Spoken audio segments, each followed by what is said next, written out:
A dialogue between the head and heart in Letter 28 of Memoir, Correspondence, and Miscellanies from the papers of Thomas Jefferson. Edited by Thomas Jefferson Randolph. Portrayals. Head, read by Progressing America. Heart, read by Gabriella Sasser. Narrated by Brian Fullen. To Mrs. Causeway, Paris, October 12, 1786. My dear Madam, having performed the last sad office of handing you into your carriage at the Pavilion de Saint Denis, and seen the wheels get actually into motion, I turned on my heel and walked, more dead than alive, to the opposite door where my own was awaiting me. Mr. d'Anquerville was missing.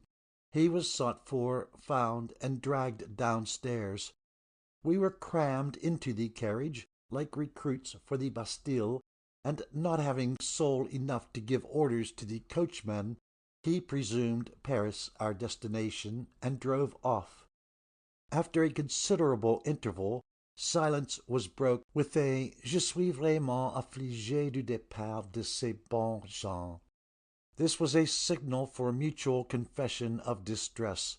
We began immediately to talk of Mr. and Mrs. Causeway, of their goodness, their talents, their amiability, and though we spoke of nothing else, we seemed hardly to have entered into the matter, when the coachman announced the Rue Saint Denis, and that we were opposite Mr. d'Anquerville's. He insisted on descending there, and traversing a short passage to his lodgings, I was carried home. Seated by my fireside, solitary and sad, the following dialogue took place between my head and my heart. Well, friend, you seem to be in a pretty trim. I am indeed the most wretched of all earthly beings, overwhelmed with grief, every fibre of my frame distended beyond its natural powers to bear. I would willingly meet whatever catastrophe should leave me no more to feel or to fear. These are the eternal consequences of your warmth and precipitation. This is one of the scrapes into which you are ever leading us. You confess your follies, indeed, but still you hug and cherish them, and no reformation can be hoped where there is no repentance. Oh, my friend, this is no moment to upbraid my foibles. I am rent into fragments by the force of my grief. If you have any balm, pour it into my wounds. If none, do not harrow them by new torments. Spare me in this awful moment. At any other, I will attend with patience to your admonitions. On the contrary, I never found that the moment of triumph with you was the moment of attention to my admonitions. While suffering under your follies, you may perhaps be made sensible of them, but, the paroxysm over, you fancy it can never return.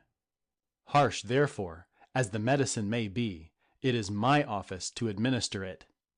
You will be pleased to remember that when our friend Trumbull used to be telling us of the merits and talents of these good people, I never ceased whispering to you that we had no occasion for new acquaintances, that the greater their merit and talents, the more dangerous their friendship to our tranquillity, because the regret at parting would be greater. Accordingly, sir, this acquaintance was not the consequence of my doings. It was one of your projects, which threw us in the way of it. It was you, remember, and not I, who desired the meeting at Legrand in Motino's. I never troubled myself with domes nor arches. The Aloublade might have rotted down before I should have gone to see it. But you, forsooth, who are eternally getting us to sleep with our diagrams and crotchets, must go and examine this wonderful piece of architecture. And when you had seen it, oh, it was the most superb thing on earth. What you had seen there was worth all you had yet seen in Paris. I thought so too, but I meant it of the lady and gentleman to whom we had been presented, and not of a parcel of sticks and chips put together in pens.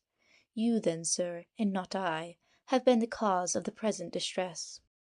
It would have been happy for you if my diagrams and crochets had gotten you to sleep on that day, as you are pleased to say they eternally do. My visit to Legrand and Motino's had public utility for its object. A market is to be built in Richmond. What a commodious plan is that of Legrand and Motino's, especially if we put on it the noble dome of the Alu Blay. If such a bridge as they showed us can be thrown across the Schuylkill at Philadelphia, the floating bridges taken up, and the navigation of that river opened, what a copious resource will be added of wood and provisions to warm and feed the poor of that city. While I was occupied with these objects, you were dilating with your new acquaintances and contriving how to prevent a separation from them. Every soul of you had an engagement for the day. Yet all these were to be sacrificed, that you might dine together. Lying messengers were to be dispatched into every quarter of the city, with apologies for your breach of engagement. You, particularly, had the effrontery to send word to the Duchess d'Anville that on the moment we were setting out to dine with her, dispatches came to hand, which required immediate attention. You wanted me to invent a more ingenious excuse, but I knew you were getting into a scrape, and I would have nothing to do with it. Well, after dinner to St. Cloud, from St. Cloud to Ruggieri's, from Ruggieri's to Crumfolt's, and if the day had been as long as a Lapland summer day, you would still have contrived means among you to have filled it. Oh, my dear friend, how you have revived me by recalling to mind the transactions of that day. How well I remember them all, and that when I came home at night and looked back to the morning, it seemed to have been a month agone. Go on, then, like a kind comforter, and paint to me the day we went to St. Germain's. How beautiful was every object! The Borderie, the hills along the Seine, the rainbows of the machine of Marly, the terrace of St. Germain's, the chateau, the gardens, the statues of Marly, the pavilion of Lucien. Recollect, too, Madrid, Bagatelle, the King's Garden, the desert. How grand the idea excited by the remains of such a column! The spiral staircase, too, was beautiful. Every moment was filled with something agreeable. The wheels of time moved on with a rapidity of which those of our carriage gave but a faint idea. And yet, in the evening, when one took a retrospect of the day, what a mass of happiness had we travelled over! Retrace all those scenes to me, my good companion, and I will forgive the unkindness with which you were chiding me. The day we went to St. Germain's was a little too warm, I think, was it not? Thou art the most incorrigible of all the beings that ever sinned. I reminded you of the follies of the first day, intending to deduce from thence some useful lessons for you, but instead of listening to them, you kindle at the recollection, you retrace the whole series with a fondness, which shows you want nothing but the opportunity to act it over again. I often told you, during its course, that you were imprudently engaging your affections, under circumstances that must cost you a great deal of pain. That the persons, indeed, were of the greatest merit, possessing good sense, good humor, honest hearts, honest manners, and eminence in a lovely art. That the lady had, moreover, qualities and accomplishments belonging to her sex, which might form a chapter apart for her, such as music, modesty, beauty, and that softness of disposition, which is the ornament of her sex, and charm of ours. But that all these considerations would increase the pang of separation, that their stay here was to be short. That you rack our whole system when you are parted from those you love, complaining that such a separation is worse than death, inasmuch as this ends our sufferings, whereas that only begins them, and that the separation would, in this instance, be the more severe, as you would probably never see them again. But they told me they would come back again the next year. But in the meantime, see what you suffer, and their return, too, depends on so many circumstances that, if you had a grain of prudence, you would not count upon it. Upon the whole, it is improbable, and therefore you should abandon the idea of ever seeing them again. May heaven abandon me if I do. Very well. Suppose, then, they come back. They are to stay 2 months, and when these are expired, what is to follow? Perhaps you flatter yourself they may come to America. God only knows what is to happen. I see nothing impossible in that supposition, and I see things wonderfully contrived, sometimes to make us happy. Where could they find such objects as in America, for the exercise of their enchanting art, especially the lady, who paints landscapes so inimitably? She wants only subjects worthy of immortality, to render her pencil immortal. The falling spring, the cascade of Niagara, the passage of the Potomac through the Blue Mountains, the natural bridge. It is worth a voyage across the Atlantic to see these objects, much more to paint and make them, and thereby ourselves, known to all ages. And our own dear Monticello, where was nature spread so rich a mantle under the eye? Mountains, forest, rocks, rivers, with what majesty do we there ride above the storms! How sublime to look down into the workhouse of nature, and to see her clouds, hail, snow, rain, thunder, all fabricated at our feet, and the glorious sun when rising as if out of a distant water, lust gilding the tops of the mountains, and giving life to all nature. One hope in God, no circumstances may ever make either seek an asylum from grief. With what sincere sympathy I would open every cell of my composition to receive the effusions of their woes. I would pour my tears into their wounds, and if a drop of balm could be found on the top of the Cordilleras, or at the remotest sources of the Missouri, I would go thither myself to seek and to bring it. Deeply practised in the school of affliction, the human heart knows no joy which I have not lost, no sorrow of which I have not drank. Fortune can present no grief of unknown form to me. Who, then, can so softly bind up the wound of another, as he who has felt the same wound himself? But heaven forbid they should ever know a sorrow. Let us turn over another leaf, for this has distracted me. Well, let us put this possibility to trial, then, on another point. When you consider the character which is given of our country by the lying newspapers of London and their credulous copiers in other countries, when you reflect that all Europe is made to believe we are a lawless banditti, in a state of absolute anarchy, cutting one another's throats and plundering without distinction, how could you expect that any reasonable creature would venture among us? But you and I know that all this is false, that there is not a country on earth where there is greater tranquillity, where the laws are milder or better obeyed, where everyone is more attentive to his own business, or meddles less with that of others, where strangers are better received, more hospitably treated, and with a more sacred respect. True, you and I know this, but your friends do not know it. But they are sensible people who think for themselves. They will ask of impartial foreigners who have been among us, whether they saw or heard on the spot any instance of anarchy. They will judge, too, that a people occupied, as we are, in opening rivers, digging navigable canals, making roads, building public schools, establishing academies, erecting busts and statues of our great men, protecting religious freedom, abolishing sanguinary punishments, reforming and improving our laws in general. They will judge, I say, for themselves, whether these are not the occupations of a people at their ease, whether this is not better evidence of our true state than a London newspaper hired to lie, and from which no truth can ever be extracted but by reversing everything it says. I did not begin this lecture, my friend, with a view to learn from you what America is doing. Let us return, then, to our point.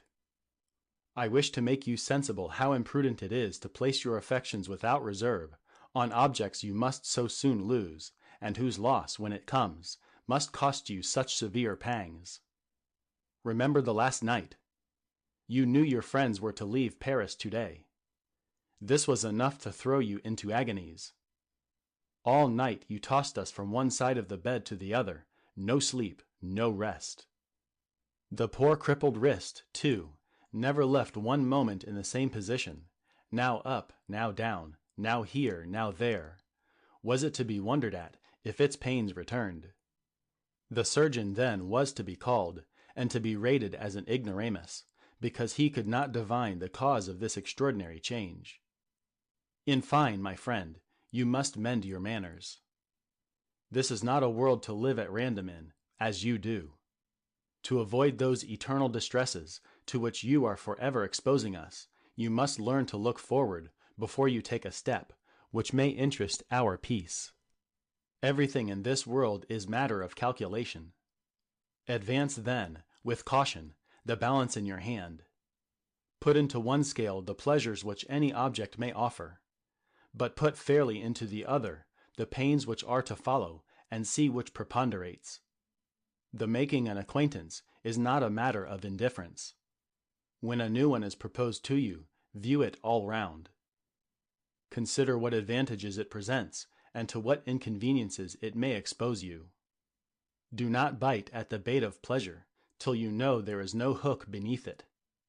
The art of life is the art of avoiding pain, and he is the best pilot who steers clearest of the rocks and shoals with which it is beset. Pleasure is always before us, but misfortune is at our side. While running after that, this arrests us.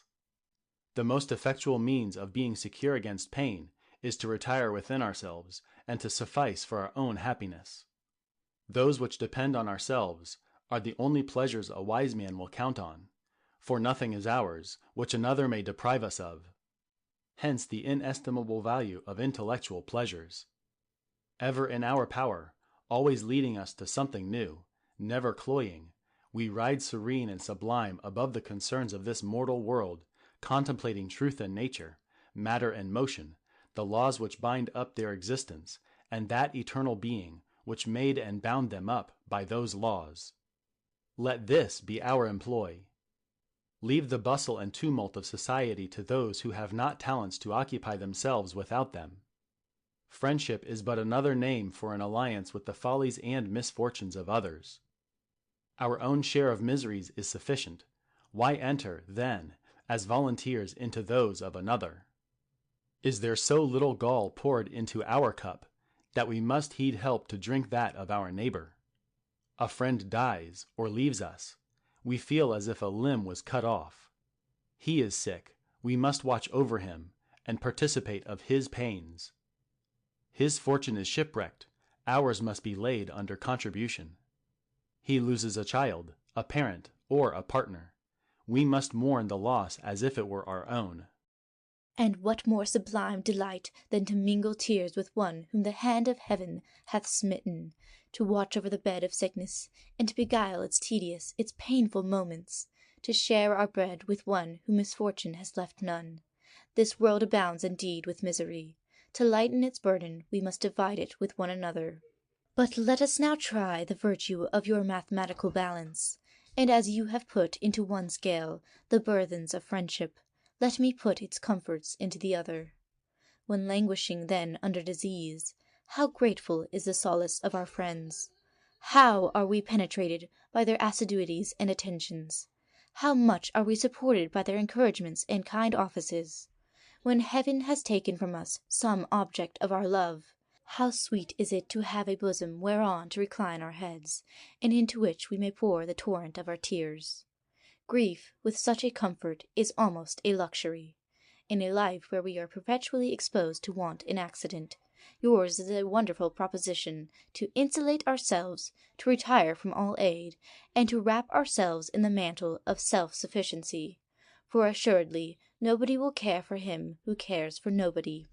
But friendship is precious, not only in the shade, but in the sunshine of life, and thanks to a benevolent arrangement of things, the greater part of life is sunshine. I will recur for proof to the days we have lately passed. On these, indeed, the sun shone brightly. How gay did the face of nature appear! Hills, valleys, chateaux, gardens, rivers, every object wore its liveliest hue. Whence did they borrow it? From the presence of our charming companion. They were pleasing because she seemed pleased. Alone the scene would have been dull and insipid. The participation of it with her gave it relish. Let the gloomy monk, sequestered from the world, seek unsocial pleasures in the bottom of his cell. Let the sublimated philosopher grasp visionary happiness while pursuing phantoms dressed in the garb of truth. Their supreme wisdom is supreme folly, and they mistake for happiness the mere absence of pain. Had they ever felt the solid pleasure of one generous spasm of the heart, they would exchange for it all the frigid speculations of their lives, which you have been vaunting in such elevated terms. Believe me then, my friend, that that is a miserable arithmetic which could estimate friendship at nothing, or at less than nothing. Respect for you has induced me to enter into this discussion, and to hear principles uttered which I detest and adjure. Respect for myself now obliges me to recall you into the proper limits of your office. When nature assigned us the same habitation, she gave us over it a divided empire. To you she allotted the field of science, and to me that of morals. When the circle is to be squared, or the orbit of a comet to be traced, when the arc of greatest strength, or the solid of least resistance, is to be investigated, take up the problem. It is yours. Nature has given me no cognizance of it. In like manner, in denying to you the feelings of sympathy, of benevolence, of gratitude, of justice, of love, of friendship, she has excluded you from their control. To these she has adapted the mechanism of the heart. Morals are too essential to the happiness of man to be risked on the uncertain combinations of the head. She laid their foundation, therefore, in sentiment, not in science. But she gave to all, as necessary to all, this to a few only, as sufficing with a few. I know, indeed, that you pretend authority to the sovereign control of our conduct, in all its parts, and a respect for your grave saws and maxims, a desire to do what is right, has sometimes induced me to conform to your counsels. A few facts, however, which I can readily recall to your memory, will suffice to prove to you that nature has not organized you for our moral direction. When the poor, wearied soldier whom we overtook at Hickscommany, with his pack on his back, begged us to let him get up behind our chariot, you began to calculate that the road was full of soldiers, and that if all should be taken up, our horses would fail in their journey. We drove on, therefore, but soon becoming sensible you had made me do wrong, that though we cannot relieve all the distressed, we should relieve as many as we can, I turned about to take up the soldier, but he had entered a by-path, and was no more to be found. And from that moment to this, I could never find him out to ask his forgiveness. Again, when the poor woman came to ask a charity in Philadelphia, you whispered that she looked like a drunkard, and that $50 was enough to give her for the alehouse. Those who want the dispositions to give easily find reasons why they ought not to give.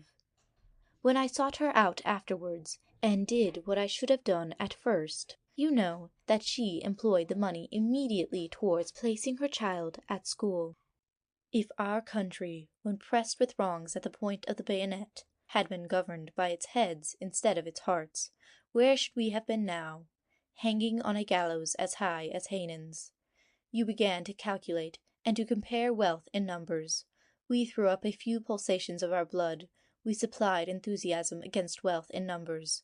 We put our existence to the hazard, when the hazard seemed against us, and we saved our country, justifying at the same time the ways of Providence, whose precept is to do always what is right, and leave the issue to him. In short, my friend, as far as my recollection serves me, I do not know that I ever did a good thing on your suggestion, or a dirty one without it. I do, forever then, disclaim your interference in my province. Fill paper as you please with triangles and squares. Try how many ways you can hang and combine them together. I shall never envy nor control your sublime delights. But leave me to decide when and where friendships are to be contracted. You say I contract them at random. So you said the woman at Philadelphia was a drunkard. I receive none into my esteem till I know they are worthy of it. Wealth, title, office, are no recommendations to my friendship. On the contrary, great good qualities are requisite to make amends for their having wealth, title, and office. You confess that in the present case I could not have made a worthier choice. You only object that I was so soon to lose them. We are not immortal ourselves, my friend. How can we expect our enjoyments to be so? We have no rose without its thorn, no pleasure without alloy. It is the law of our existence, and we must acquiesce. It is the condition annexed to all our pleasures, not by us who receive, but by him who gives them. True, this condition is pressing cruelly on me at this moment. I feel more fit for death than life. But when I look back on the pleasures of which it is the consequence, I am conscious they were worth the price I am paying. Notwithstanding your endeavours, too, to damp my hopes, I comfort myself with expectations of their promised return. Hope is sweeter than despair, and they were too good to mean to deceive me.